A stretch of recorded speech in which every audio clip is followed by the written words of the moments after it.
Olá, meus amigos, minhas amigas, continuando esse nosso grande curso, agora chegou um assunto bastante específico para os profissionais da educação básica, que é a jornada de trabalho. Professor, nós estamos estudando o quê? Educação.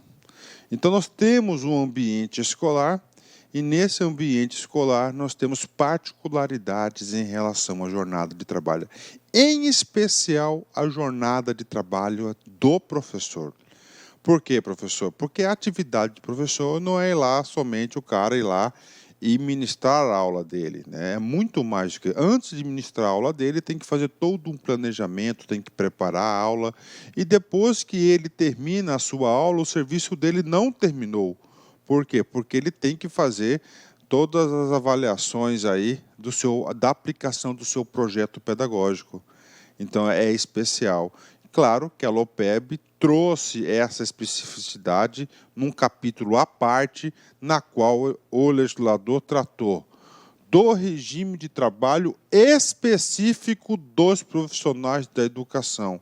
Ou seja, somente na LOPEB é o único estatuto específico, ou do plano de carreira específico do Estado de Mato Grosso, que tem essa configuração específica. E claro, se é específico, se é único, com certeza o legislador, aliás, o examinador sabe disso, e isso passa a ser uma potencial questão de prova, Então vem comigo aqui.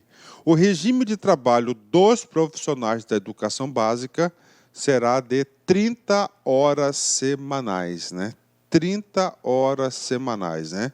Então, está aqui para vocês, regime de trabalho. Professor, quando ele fala assim, dois profissionais da educação básica, nós estamos falando aqui de professor, técnico e apoio, tá? Os três, né? Então, temos aí, ó, 30 horas semanais, ok? Então, tem que saber? Tem que saber, cara. Eu não consigo enxergar você numa prova de concurso, principalmente uma prova da SEDUC, se você não sabe que o regime de trabalho são 30 horas semanais, né? Artigo 37. A distribuição da jornada de trabalho, qual que é a jornada de trabalho? 30 horas, dos profissionais de educação básica, é de responsabilidade da unidade escolar ou administrativa e deve estar articulado ao plano de desenvolvimento estratégico em se tratando de unidade escolar, né? Vamos lá, vem comigo aqui. O que está escrito aqui, ó? A unidade é de responsabilidade da unidade escolar. O que o legislador fez aqui? O legislador ele delegou essa atribuição de controlar o quadro de pessoal para quem? Para as unidades. Quem que é o órgão central? O órgão central é a SEDUC, a Secretaria de Estado de Educação. Mas quem que irá controlar, quem que é de responsabilidade, é lá no ambiente escolar. Professor, unidade administrativa. Um exemplo, assessoria pedagógica, né? A assessoria pedagógica também tem aí a responsabilidade, tem a competência de organizar a jornada de trabalho dos profissionais que ali labutam, né? Pronto, né? Isso que está escrito aqui, né? Vem comigo, né? Apagar esse cara aqui, vamos lá. Um assunto muito específico, artigo 38, que é aplicável apenas ao professor. Professor, o que é isso aqui? É a famosa hora-atividade. Vem comigo aqui, né? Fica assegurado a todos os professores, aqui já pode ser uma pegadinha de concurso, carga horária, todo mundo, 30 horas, mas a hora-atividade aplica-se apenas aos professores, né?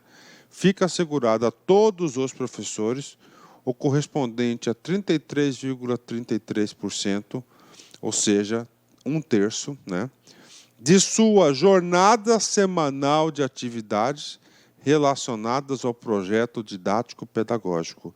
Professor, eu quero fazer contras, tudo bem. Qual que é a carga horária? Olha só. Então, a carga horária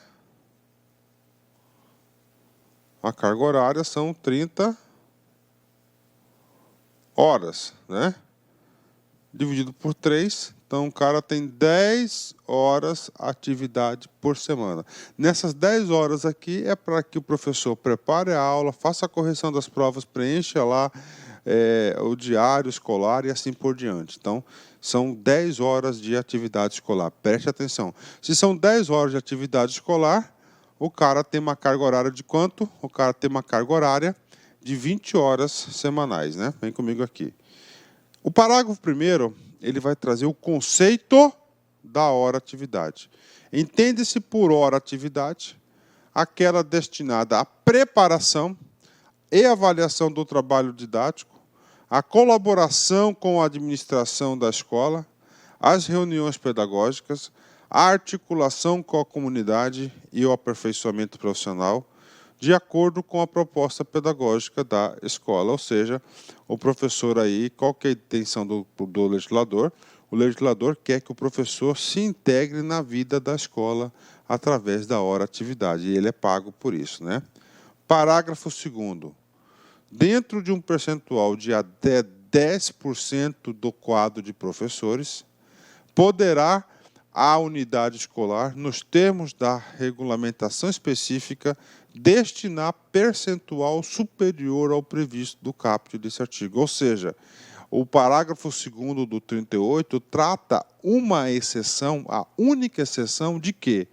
Da qual o professor tenha mais de 33,33% de hora atividade. Então, está aqui para vocês. Agora, isso necessita de quê? De regulamentação específica, né? Isso aqui precisa de regulamentação específica, né? Ok. E o parágrafo 3º, ele vem colocar um freio no parágrafo 2º, né? O que ele fala aqui? No parágrafo 2º, qual que é o trabalho do parágrafo 2º?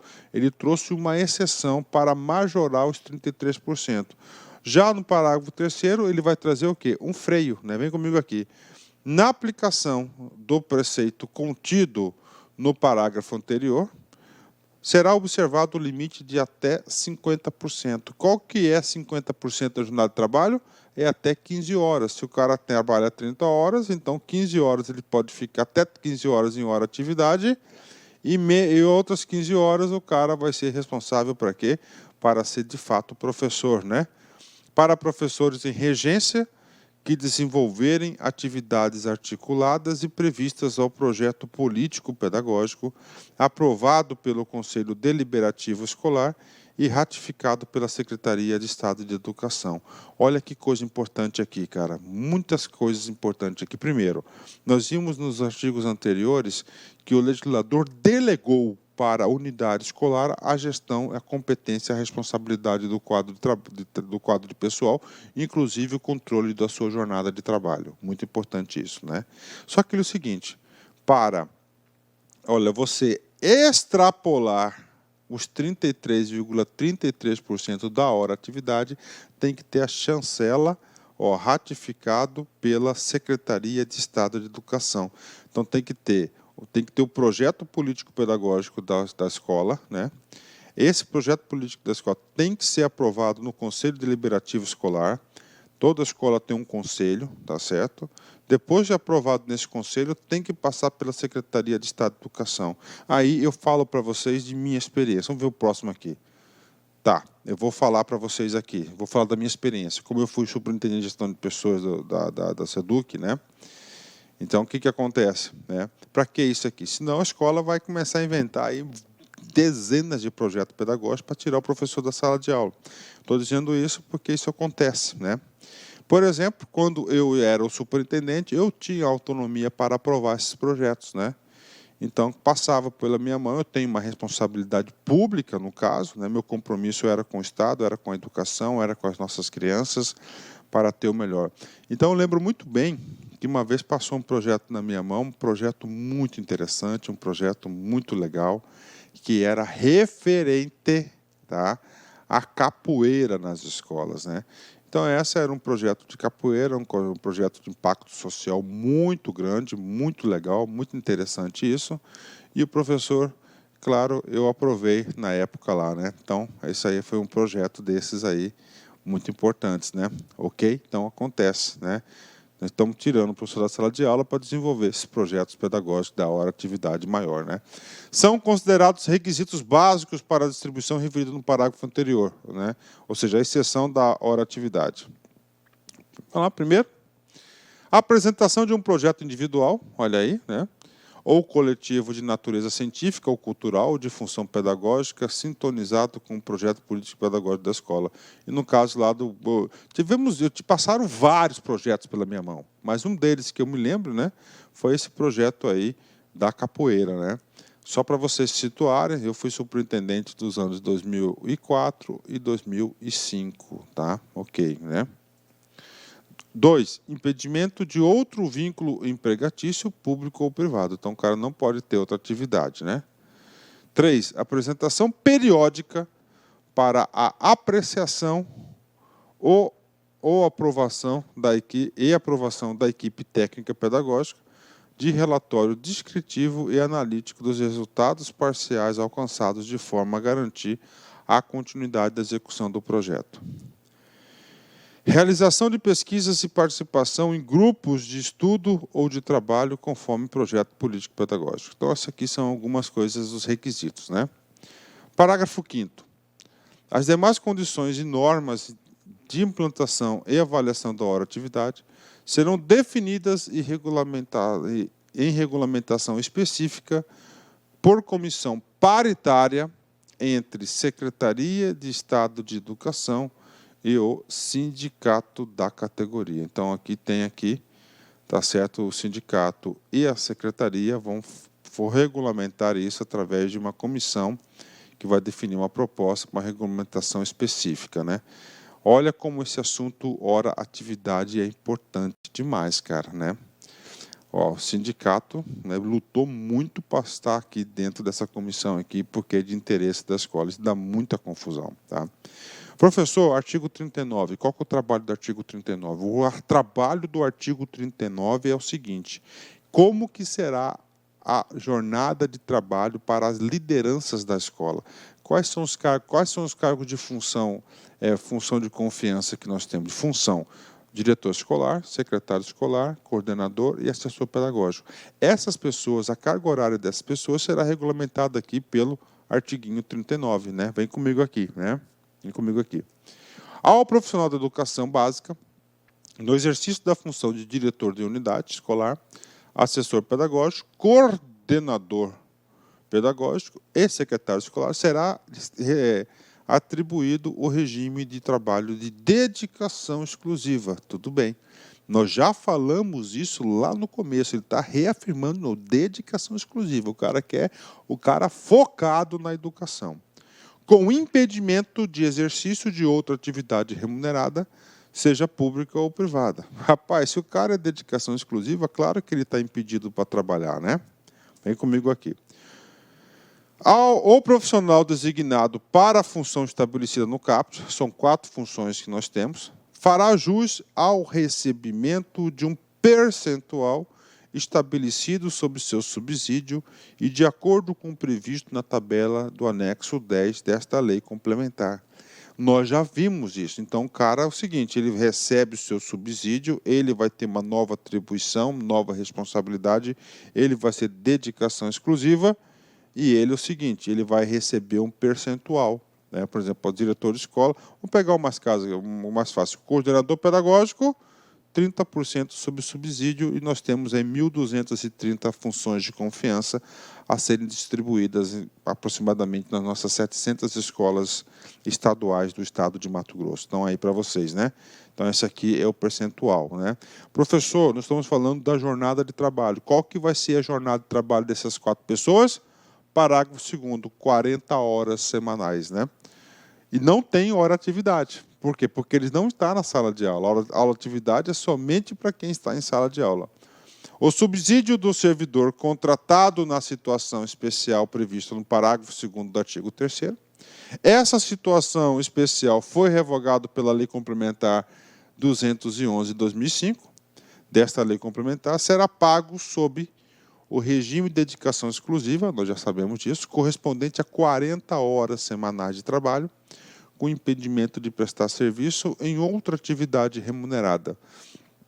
seja pública ou privada, e será estabelecido de acordo com o seguinte, ou seja, rapaz, o cara fala de novo, né? Proibido, ele repete umas 4, 5 vezes que não pode trabalhar em outra coisa. Não precisava tudo isso, mas ele quis reforçar. Então, qual que é a carga horária? Cara, carga horária geral, 30 horas, para todo mundo, né? Professor, técnico e apoio, PTA, né? Ok. Professor, tem hora atividade. Qual que é a hora atividade? Opa, 1/3, 33,33%. Tem exceção? Tem exceção. Quais são as exceções? Primeiro, a exceção até 10% do quadro, ele pode ser majorado isso. Até quanto? Até 50%, ou seja, até 15 horas.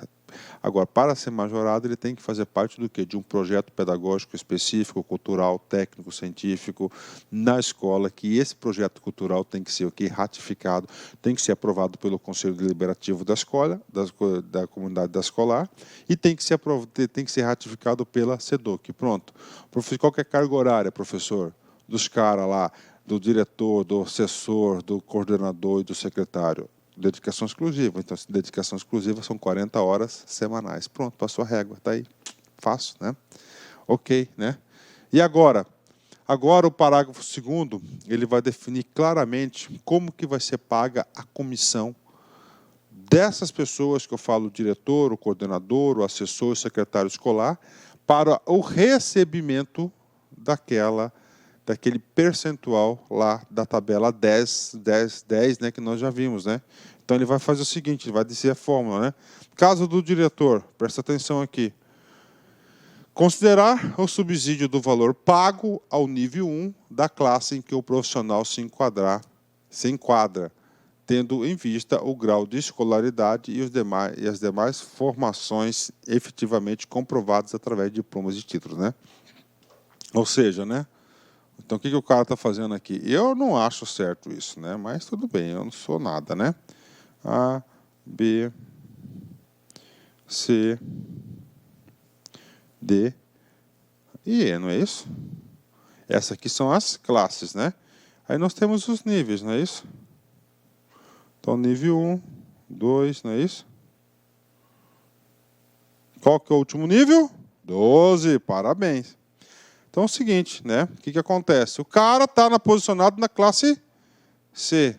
Então ele vai receber o quê? Ó, ele vai receber aqui, ele recebe, por exemplo, o cara está, olha só, o cara está posicionado aqui, ó, no C7. Qual que vai ser a remuneração dele? Então ele vai receber o subsídio do C7 mais, entendeu? O C1 vezes o percentual da comissão, lá da tabela 10. Tá? Isso aqui para explicar como calcula esse cara aqui. O que ele fala aqui? Ó? Ele está na classe C, está no C7. Então é o seguinte, ó, considere como subsídio o valor pago ao nível 1 da classe em que o professor se enquadra. Ele está no C7, ok? Bacana. Tendo em vista o grau de escolaridade e as demais formações efetivamente comprovadas. Então está aqui.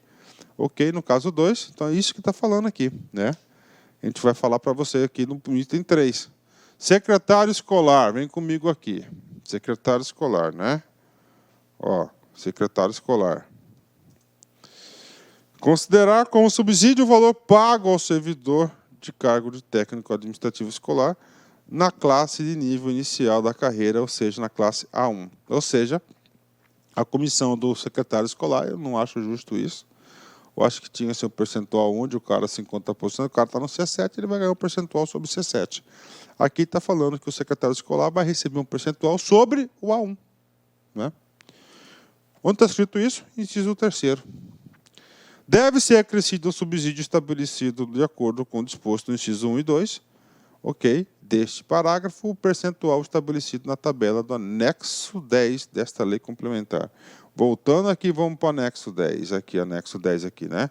Cadê o secretário? Está aqui, a escola até 300. Então, ele vai ganhar 17,60% sobre o A1 dele. Eu não acho justo. Devia ganhar 17,60% sobre o nível e classe que ele esteja posicionado. E esse mesmo critério é em todos aqui. Lembra que o professor ele vai ganhar um percentual da primeira nível da classe na qual ele se encontra posicionado. Isso que está escrito aí, né? Pronto, né? Puxa vida, professor, esse cara aí você tem que saber, né? Tá? Tem que saber, vem comigo aqui. Parágrafo 3º, né? Não haverá designação para a função de assessor pedagógico no município onde existir apenas uma escola da rede pública estadual de ensino, cabendo ao diretor da unidade escolar acumular as atribuições do assessor pedagógico, né?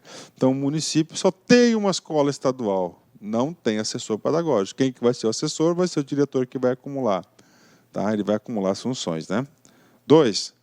4. Nos municípios onde houver mais de um assessor pedagógico, o número de escolas sob a sua responsabilidade será definida pela média entre as escolas públicas estaduais do município e o número de assessores previsto no quadro de correspondência, né? O que acontece? Tem municípios que têm mais de um assessor pedagógico. E aí cada assessor pedagógico fica responsável pelo quê? O número de escola, né? Professor, como é que eu vou saber isso? Ah, tem 10 escolas, professor. Só que tem uma escola, professor, vamos por 10 escolas, né? Tem uma escola que tem 800 alunos. E as 9 outras escolas, cada uma tem 100. Então não pode, você tem que fazer uma média, né? Isso que está calculando a fórmula para não dar problema, cara. Tudo dá problema, você tem que saber, tem que ser preventivo, né? Aí vamos lá, qual que é a média? Vem comigo aqui. Uma escola não tem direito a assessor pedagógico. De 2 a 10 escolas, você vai ter um cara. De 11 a 20, 2 assessores. De 21 a 30, vamos ser justos e honestos nesse momento, 3 assessoras. De 31 a 40, 4 assessoras. De 41 a 50, 5 assessoras. 51 a 60, 6 assessoras. E de 61 a 70 escolas, 7 assessoras, né? É puxado, cara. Puxado pra caramba, né? Cara, eu gostava demais desse pessoal aqui, hein? Olha, eu tenho muita saudade da minha época da SEDUC, hein? Terminamos essa grande aula, vamos falar aqui de Confúcio e presta muita atenção nessa mensagem, que ela tem um valor profundo na nossa alma. Preste atenção. Para conhecermos os amigos, é necessário passar pelo sucesso e pela desgraça. No sucesso, verificamos a quantidade e na desgraça, a qualidade. Profundo, né? Muito profundo. Pessoal, forte abraço, fique com Deus, até a próxima, se Deus quiser. Fui, tchau. Clique lá.